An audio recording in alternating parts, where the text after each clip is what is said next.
My boyfriend said, "If the ring isn't huge, don't expect me to take the proposal seriously." I looked at him across the table and said, "Then maybe there shouldn't be a proposal at all." People laughed because they thought we were joking. I smiled because I knew we were not. Hello, everyone. My name is Marina Vale. I'm 33, and I used to believe conversations about engagement were supposed to feel natural. Not perfect, not effortless, but honest. Grounded in two people who had already chosen each other before anyone else had an opinion. Rowan and I had been together for almost 2 years, and for most of that time, I thought we were stable. Not dramatic, not movie perfect, but steady in a way that made me feel safe. We had our little routines. Sunday breakfast at the same small cafe near my apartment. Grocery trips where he always bought too much fruit because he said the kitchen looked sad without color. Late night movies where he fell asleep 15 minutes in and still insisted the next morning that he had watched the whole thing. We talked about the future in soft ways. Nothing forced, nothing desperate. Sometimes he would mention a house with a small garden. Sometimes I would joke that if we ever got married, I wanted the ceremony to be intimate enough that I could remember everyone's face. He would smile at that and say, "That sounds like you." For a long time, I thought that meant he understood me. Looking back, I think the first crack appeared before I was ready to see it. It started with little comments. Rowan would mention other people's engagements more often than before. He would show me videos of rooftop proposals, luxury hotel suites filled with roses, champagne towers, violins, photographers hiding behind columns, and velvet boxes opening under perfect lighting. At first, I thought it was sweet, maybe awkwardly romantic. Maybe he was trying to understand what women liked. I even teased him once and said, "Are you building a proposal algorithm?" He laughed, but not enough. Then the comments became more specific. He started talking less about marriage and more about how marriage looked from the outside, how people reacted, how photos performed online, how some proposals became unforgettable because everyone could immediately see the effort. One evening, while we were getting ready to meet his friends for dinner, he stood behind me in the mirror as I put on earrings and said, "A proposal only happens once. It should make people jealous." I paused with one earring still in my hand. "Jealous?" He adjusted his watch, looking at himself over my shoulder. "You know what I mean. It should be memorable." I laughed because I wanted it to be a joke. He did not laugh back. That should have been my first warning. The real moment happened that night. We were at a loud restaurant with his friends, squeezed around a long table under dim lights, the kind of place where every plate looked designed for photos before eating. Someone at the table had just gotten engaged, and instead of asking if she was happy, everyone was zooming in on the ring. They guessed the price, compared the stone, debated whether the setting made it look bigger. One of Rowan's friends said it was nice, but not unforgettable. I remember sitting there, watching them talk about someone's engagement like they were reviewing a product. Then Rowan leaned back in his chair, smiled, and said clearly, "If the ring isn't huge, don't expect me to take the proposal seriously." The table erupted. His friends laughed. A couple of them tapped the table like he had just delivered the perfect line. His sister Celeste, who had joined us that night, lifted her glass and said, "Exactly. Standards matter." I felt my smile freeze, because Rowan was not teasing. His voice had that calm certainty people use when they are saying something they have already decided is true, and in that moment I felt something quiet inside me step backward.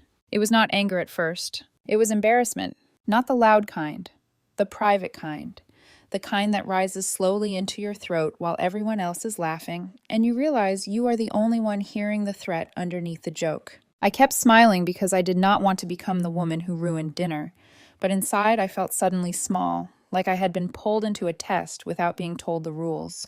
Later that night, when we were alone, I brought it up. Rowan tossed his keys onto the counter and started loosening his watch. He looked relaxed, almost pleased with the evening. "What did you mean at dinner?" I asked. He glanced over. "About what?" "The ring." He gave me a small smile, like I was being difficult on purpose. "Marina, come on. You know what I meant." "No, I don't." He sighed. "I just think if we ever get engaged, it should look like something. Not some tiny, forgettable thing people pretend to admire." I stared at him. It was not the ring that bothered me first. It was the word people. Not me, not us. People. "So the proposal is for them?" I asked. His expression tightened. "That's not what I said." "It's what it sounded like." Rowan crossed his arms. "I just don't want something embarrassing." There it was. Embarrassing. A small ring was embarrassing. A quiet proposal was embarrassing. A private promise between two people was embarrassing if it did not photograph well enough. I felt something cold settle in my chest. If love depends on the size of a ring, I said, then maybe there shouldn't be one. For a moment, he said nothing. Then he looked away, not exactly angry, but offended, like I had broken a rule I had never been told existed. That night, he did not argue, but the silence between us changed. And over the next few days, I realized the conversation had not ended. It had only moved underground. The strange thing about pressure is that it rarely begins as pressure. It begins as repetition. A comment here, a comparison there. A sentence disguised as a joke that keeps returning until it no longer sounds accidental. After that dinner, Rowan stopped saying the ring thing directly. Instead, the subject appeared around me in pieces. He sent me videos of luxury proposals, couples posing in front of private jets, couples crying in decorated hotel rooms, influencers holding their hands toward the camera while everyone screamed behind them. At first, I ignored them. Then came the captions. This is how you make a moment unforgettable. If it's forever, why do it halfway? Some moments deserve proof. Every message carried the same invisible question underneath it. Would I measure up? One afternoon, while I was at work, my phone buzzed. Made something for fun, Rowan wrote. Attached underneath was a Pinterest board. I opened it expecting random inspiration photos, maybe a few rings, maybe some proposal setups, something harmless. Instead, I found organization. Sections, categories, specific brands, oversized stones, luxury designers, dramatic settings. Every ring followed the same pattern, and every price was high enough to make my stomach tighten. This was not inspiration. It was a checklist. The longer I scrolled, the worse it felt. Some entries had notes attached. Elegant enough for photos. People would remember this one. This shape photographs bigger. Would look amazing in close-up shots. I sat at my desk, staring at the screen while the office noise blurred around me. Someone nearby was laughing at something. A printer started humming. My email notification chimed twice, but all I could see was that board, neat and polished and terrifyingly specific. That was the first time I truly felt it. I was being turned into someone who had to prove love with money. Not patience, not loyalty, not the years of showing up when life was ordinary and unglamorous. Money. And if I questioned that, I would become the problem. That night, Rowan acted completely normal. He kissed my forehead while cooking dinner, asked how work was, complained about traffic. He stirred pasta sauce like he had not dropped a financial expectation into my lap in the middle of a workday. Not once did he mention the board. Somehow that bothered me more. It felt intentional, like he wanted the expectation sitting silently between us without having to defend it out loud. 3 days later, the subject returned while we were lying in bed. Rowan was scrolling on his phone, the blue light reflecting across his face.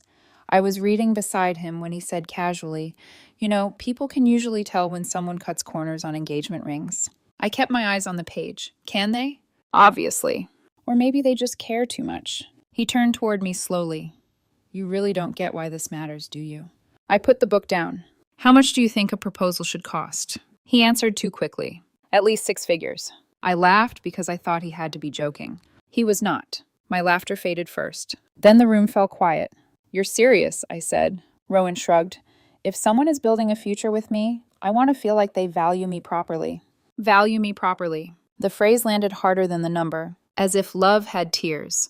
As if devotion could be weighed against a receipt, as if everything I had already given him somehow remained invisible, because it could not be photographed in a velvet box. I sat up slowly.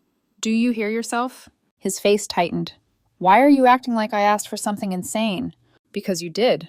No, Marina, what's insane is pretending effort doesn't matter. I looked at him for a long moment. That was when I realized this was no longer a conversation. It was a negotiation I had never agreed to enter. And then Celeste got involved. Celeste was Rowan's older sister, and she had a way of making her opinions sound like concern. She was beautiful, polished, and composed in a way that made confrontation difficult.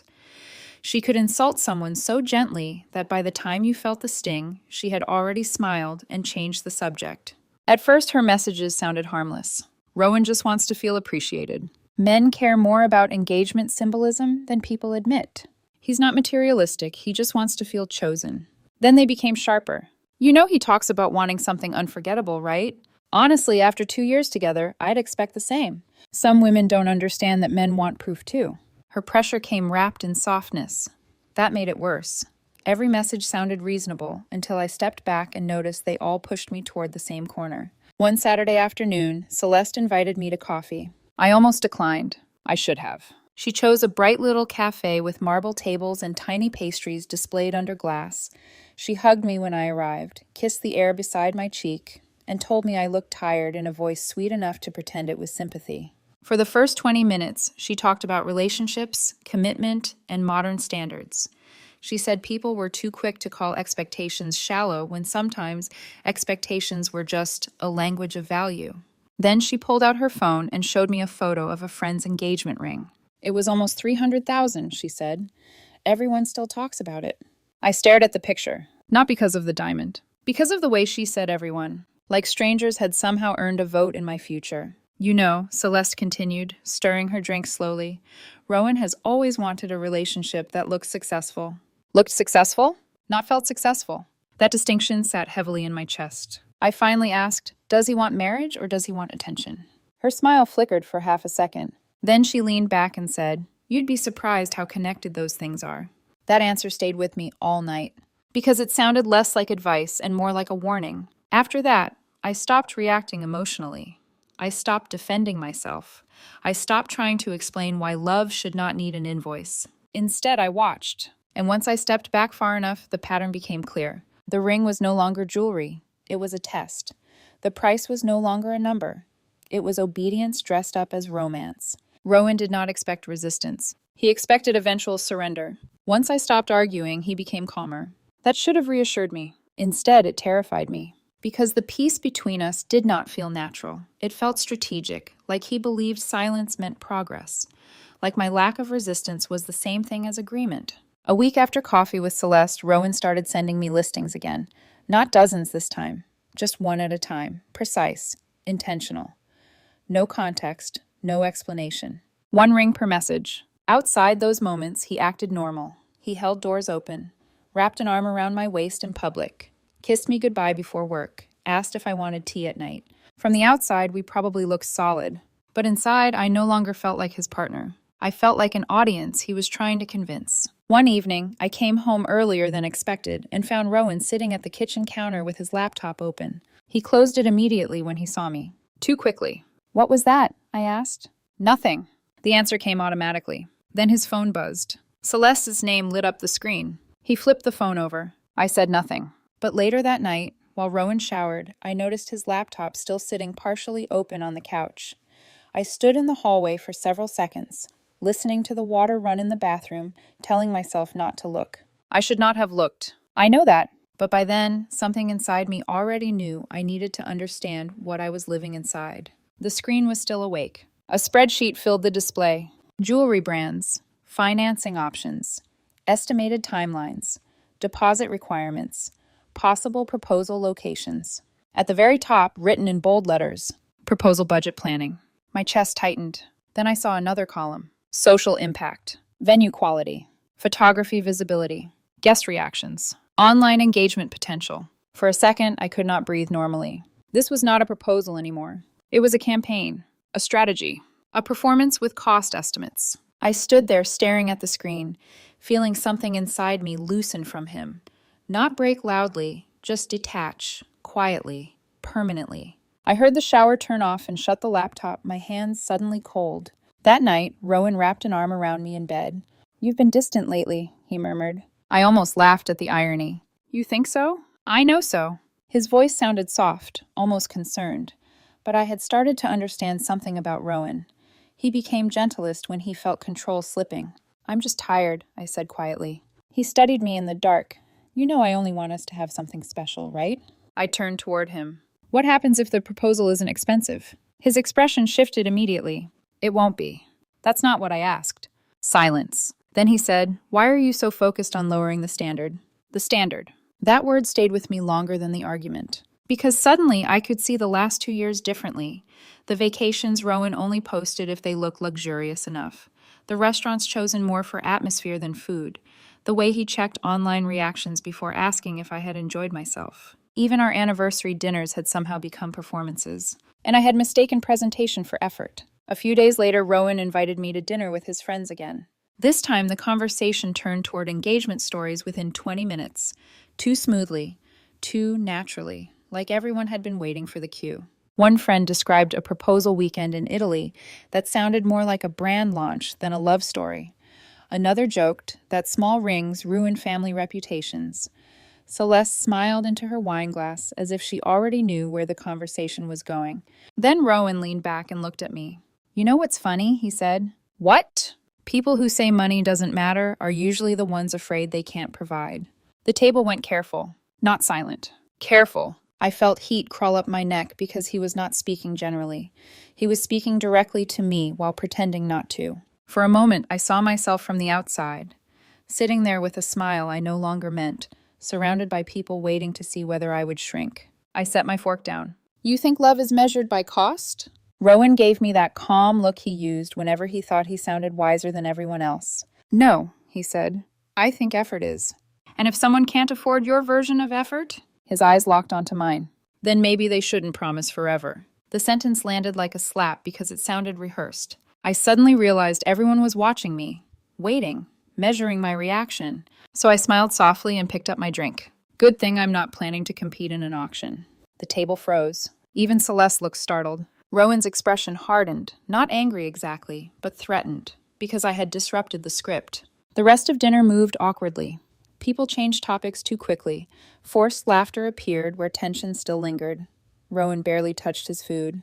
And when we got into the car afterward, the silence felt sharp enough to cut through glass. "You embarrassed me tonight," he finally said. I stared out the window at the blurred streetlights. "No, Rowan," I replied quietly. "I think you embarrassed yourself." That was the first real fight. Not screaming, worse, controlled, cold. He accused me of twisting his intentions. I accused him of turning our relationship into a transaction. "You're acting like I asked for something unreasonable," he snapped. "You asked to be purchased." His face changed. Not hurt, exposed. And that was when I saw fear underneath all his confidence. Because deep down, Rowan knew exactly what this had become. The next morning, he apologized. Sort of. He brought me coffee, kissed my forehead, and said emotions had been misinterpreted. But he never took back what he said. Because he still believed it. After that, Rowan became almost unnaturally calm. No more sarcastic comments. No more public conversations about proposal standards. For a few days, I almost let myself believe he had understood how far things had gone. I should have known better. Rowan never truly let go of an idea once it became part of his identity. He simply changed tactics. A week later, he asked if I wanted to spend Saturday together. "Just us," he said. "No pressure." The wording alone made my stomach tighten. But I agreed, because part of me still wanted proof that I had misunderstood him. That underneath all the ego and performance, there was still the man I had loved. Saturday morning felt strangely normal. We got coffee, walked downtown, talked about work. He held my hand as we passed storefront windows, and for almost 2 hours, the tension softened enough that I started questioning myself. Maybe we had both overreacted. Maybe stress had distorted everything. Maybe love was still underneath all this, buried but not gone. Then Rowan parked in front of a jewelry store. Not just any jewelry store. The exact luxury showroom from the Pinterest board. My chest went cold. "You said no pressure," I said. "There isn't," he replied smoothly. Then he smiled. "Just looking." Inside, everything already felt prepared. A sales associate greeted Rowan by name before we even reached the counter. That alone told me this had been planned ahead of time. The woman guiding us through the showroom wore the kind of polished smile expensive places train carefully into people. Calm voice, gentle movements, no room for awkwardness. "Your boyfriend has excellent taste," she told me. The sentence landed strangely, not because of the compliment. Because of the certainty, as though some decision had already been made without me. Rowan walked confidently through the showroom, like someone revisiting a place he had already imagined himself owning. He did not browse. He navigated. Straight toward the exact section I recognized. And then I saw it. The ring. The same oversized diamond. The same dramatic setting. The same price that had made my stomach tighten weeks earlier. Only now it looked worse under the showroom lights. Not beautiful. Heavy. Like a performance disguised as jewelry. The associate began explaining details immediately. Carat weight, custom design, exclusivity, insurance recommendations, financing options. Rowan barely looked at the ring. He watched my face. That was when everything clicked. This was never about whether I loved it. It was about whether I would submit to the expectation attached to it Then the associate smiled warmly and asked, "Would you like us to start discussing financing options?" Financing. Not payment. Not affordability. Debt. I looked at Rowan slowly. His expression barely changed. He had expected that question. And suddenly I saw the life waiting behind that ring. Debt dressed as romance. Photos staged as proof. A marriage where every private moment had to survive public judgment before it was allowed to matter. The associate added, "We also offer social media photography packages for proposal setups." Of course they did. I almost laughed because the whole thing felt hollow now. Manufactured intimacy, curated devotion, love sold like theater. And Rowan looked completely at home inside it. That scared me more than anything else. The associate stepped away to retrieve paperwork. The second she disappeared, Rowan turned to me.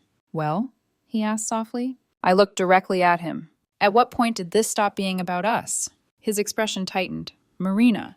"No, seriously, when did this become a business presentation?" He exhaled sharply. "Why do you always make this negative?" "Because you're talking about financing a ring like it's an investment portfolio. It's called building something meaningful." "No," I said quietly. "It's called building something expensive." The tension thickened instantly. I could feel people nearby, pretending not to listen. Rowan's jaw tightened. "You're acting like I'm asking for too much." "You are." His eyes hardened. "For wanting one moment to feel special?" The sentence sounded almost believable. That was the dangerous thing about Rowan.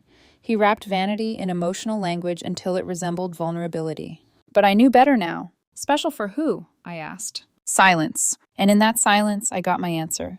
The associate returned, carrying paperwork and velvet trays. Rowan barely looked at her. His attention stayed fixed on me, because suddenly this was no longer about the diamond. It was about control slipping. The associate placed the ring in front of me again. "Would you like to try it on?" For a moment, the entire showroom seemed to pause. I looked at the diamond sparkling under the lights, and then I imagined the future attached to it. The staged proposal photos, the constant need to impress strangers, the apologies that would sound polished but never honest, the version of myself I would have to become to survive beside him. A woman who smiled when she felt cornered, a woman who paid to be valued, a woman who learned to confuse being displayed with being loved. And suddenly I felt tired, not angry, clear. So I looked up and said, "I'm not doing this." The associate froze. Rowan blinked once. "What?" I said, "I'm not doing this." The calmness in my voice made it worse because there was no scene for him to fight against. No breakdown, no emotional explosion he could dismiss later. Just clarity. "You're serious?" he asked. "Yes." The color drained slightly from his face. "Marina, don't do this here." That sentence told me everything. Not "don't do this." Don't do this here. Because even then, his first fear was the room, not me. I stood slowly. The associate stepped back, sensing disaster. Rowan lowered his voice urgently. "You said you wanted a future together." "I did." "Then what is this?" I looked directly into his eyes. "This is me realizing you care more about being admired than being loved." His expression cracked. Not rage. Panic. Real panic. Because for the first time since all of this began, he understood I might actually leave. The ride home from the jewelry store felt unreal. Rowan drove with both hands, gripping the steering wheel. So tightly, his knuckles looked pale. The radio stayed off. The silence between us no longer felt heavy. It felt dead. Halfway home, he finally said, "You blindsided me in there." I stared out the passenger window at blurred city lights. "No," I replied. "I just stopped pretending." His jaw tightened. "You could have talked to me privately." "I've been trying to talk to you privately for months." "That's not fair." The irony almost made me laugh. Not fair. As if fairness had survived any part of this situation. When we got home, Rowan disappeared into the bedroom without another word. I stayed in the kitchen alone for nearly an hour, sitting at the counter with all the lights off except the one above the stove. And for the first time in weeks, I felt calm. Not relieved. Not happy. Just certain. Because once someone finally shows you what matters most to them, you cannot unknow it. The next morning, Rowan acted like nothing catastrophic had happened. He made coffee, asked if I wanted breakfast, kissed my cheek before work. But underneath every movement, I could feel tension vibrating quietly, like he was trying to force normalcy back into place before reality fully settled. Then his phone started exploding. Calls, messages, notifications. At first, he ignored them. Then I heard Celeste's name. Again. And again. Finally, Rowan answered on the balcony. I only caught pieces. And no, she overreacted. I'm handling it. And stop texting people about it. That last sentence made me look up. A few minutes later, Rowan came back inside looking irritated. "What happened?" I asked. He hesitated, then said, "Celeste mentioned the jewelry store situation to a couple people." Of course she had, because humiliation spreads faster than happiness ever does. "And?" Rowan exhaled sharply. "Now everyone thinks I pressured you." I stared at him. "You did pressure me."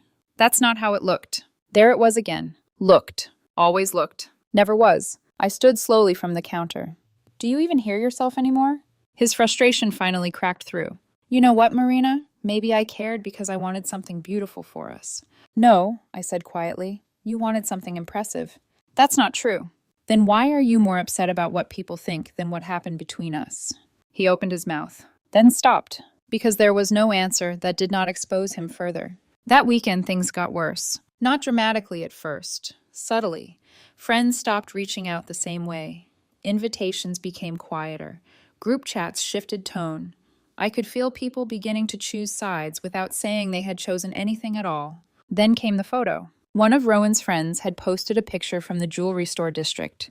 In the background, barely visible through the glass storefront behind them, Rowan and I were standing near the ring counter. You could not hear the conversation, but you could see my face. Calm, detached, leaving.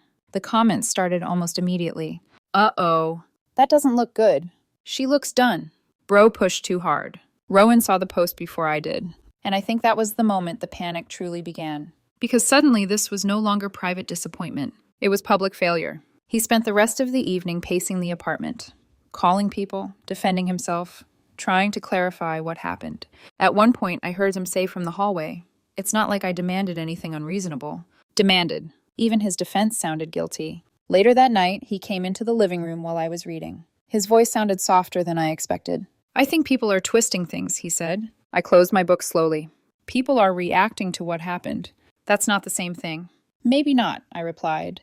"But you built this relationship around public perception. You can't hate the mirror just because it finally showed the truth."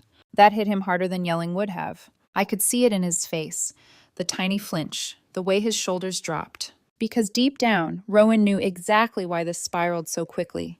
He had spent months turning the proposal into something other people could judge. Now they were judging it, and he could not control the reaction anymore. 3 days later, Celeste showed up at our apartment unannounced. The second I opened the door, I could tell she was angry. Not emotional. Strategic. "Can we talk privately?" she asked. "No." She blinked once, clearly surprised. Rowan appeared behind me. "Celeste!" "No," she snapped at him. Then she looked back at me. "Do you realize how humiliating this has been for him?" I almost smiled. Not because it was funny, because even now, humiliation mattered more than truth. "For him?" I repeated. "You embarrassed him publicly." "I refuse to be manipulated publicly." Her expression hardened. "You're overreacting over a ring." "No," I said. "I'm reacting to the fact that your brother thinks love should come with a luxury price tag." For the first time since I met her, Celeste lost composure. "You're twisting this into something ugly." "No, it was already ugly. I just stopped calling it romantic." Silence filled the apartment. Heavy, sharp, final. Then Rowan spoke quietly behind her. "Celeste, just go." She turned toward him in disbelief. "You're taking her side?" The question hung in the room. Because it revealed everything. This had never been about helping Rowan love me better. It had been about protecting the image attached to him. Rowan rubbed a hand over his face slowly. "I'm tired," he said. And for the first time in months, he actually sounded honest. After Celeste left, Rowan and I sat in silence for nearly 20 minutes. Then he finally asked the question I think he had been avoiding this entire time. "Are you leaving me?" I looked at him carefully. What scared me most was not his sadness. It was how lost he looked without the performance holding him together. "I think," I said softly, "you stopped seeing me as a person a long time ago." His eyes lowered immediately, because somewhere deep down he knew exactly when that happened too. After that night, the relationship did not explode. It dissolved, quietly, slowly, like something already broken finally admitting it could not hold itself together anymore. Rowan stopped talking about proposals completely. The Pinterest board disappeared. The jewelry links stopped coming. Even Celeste vanished from my phone as if she had finally realized there was nothing left to influence. But silence does not repair damage. Sometimes it simply exposes how permanent the damage already is. We still lived together for a few weeks after that conversation, and honestly, those weeks were harder than the fights. Because once the illusion disappeared, I started noticing things I had ignored for years. How Rowan checked social media before responding to real conversations. How he cared more about appearing thoughtful than actually listening. How every meaningful moment somehow became content, performance, proof. Even his apologies sounded polished. One evening, while we sat eating takeout in near silence, he suddenly said, "I never meant for any of this to become ugly." I looked at him across the table. But it did. He nodded slowly. Then he whispered something that stayed with me long after the relationship ended. I think I forgot what mattered first. That was the closest thing to honesty I ever got from him. And somehow it made me sadder than the arguments did. Because I loved Rowan once. Really loved him. Not the version trying to impress strangers. The version before all of this. The man who used to dance badly in the kitchen while making coffee. The one who laughed too hard during movies. The one who once told me relationships should feel safe instead of exhausting. I do not know exactly when he disappeared. Maybe slowly. Maybe all at once. But by the end, even Rowan looked tired of pretending to be the person he thought everyone wanted. A week later, I signed a lease for my own apartment. I did not tell him immediately. Part of me kept hoping he would say something real before it officially ended. Not polished, not strategic, just real. Instead, he spent most evenings scrolling through his phone in silence while tension filled every room between us. Then, almost exactly 2 months after the jewelry store incident, something strange happened. I got a phone call from him in the middle of the afternoon. His voice sounded uneven immediately. "Can you come here?" "Where?" He hesitated. Then he gave me the address. The jewelry store. For a second, I genuinely thought I misheard him. "Rowan, please." That one word stopped me. Because for the first time in months, he sounded stripped of ego completely. When I arrived downtown, rain was falling lightly across the sidewalks. The entire block looked gray and muted under the cloudy sky. And there he was, standing outside the jewelry store. Only now the building was closed for renovations. The windows were covered. The lights inside were gone. A temporary sign hung crookedly across the glass doors. Closed until further notice. The symbolism would have felt ridiculous if it had not looked so painfully real. Rowan stood there staring at the locked entrance like someone trying to understand how he had ended up outside his own life. When he finally turned toward me, I barely recognized him. The confidence was gone. No expensive jacket, no perfect posture, no carefully controlled expression. Just exhaustion. "I didn't know where else to go," he admitted quietly. Rainwater clung to his hair and darkened the shoulders of his coat. I walked closer slowly. "What happened?" He let out a weak laugh that sounded more broken than amused. "Turns out people stop admiring you pretty fast when they realize you're shallow." The honesty in that sentence hit harder than I expected. I said nothing. Rowan looked back at the covered storefront. "You were right," he said softly. "About what? The ring? The pressure? The manipulation?" There were too many possibilities now. But then he answered the question himself. It stopped being about us. The words settled heavily between us. Because they were true. Not just about the proposal. About everything. He swallowed hard before continuing. "I kept thinking if things looked perfect enough, maybe I'd feel enough too." That sentence finally explained the part of Rowan I had never fully understood. This was never only about greed. It was insecurity dressed in luxury branding. Validation disguised as standards. A man trying to prove he mattered by making everything around him expensive enough to be noticed. And suddenly I saw him clearly for the first time in months. Not as a villain, not as a monster. Just a deeply unhappy man who had confused admiration with love for so long that he no longer knew the difference. "I'm sorry," he whispered. And for the first time, I believed him. But belief does not always rebuild trust. Sometimes it only gives closure. I looked at the dark jewelry store behind him one last time, then back at Rowan. "I can forgive the apology," I said softly. "I can't rebuild the trust." His eyes lowered immediately. He already knew what my next words would be before I said them. "I hope one day you figure out what actually matters. I just can't stay long enough to wait for it." The rain kept falling quietly around us. Rowan nodded once. No argument. No persuasion. No promises. Maybe because deep down he finally understood there was nothing left to negotiate anymore. I left him standing there outside that closed jewelry store. And strangely, that was the first moment in months that everything felt completely clear again.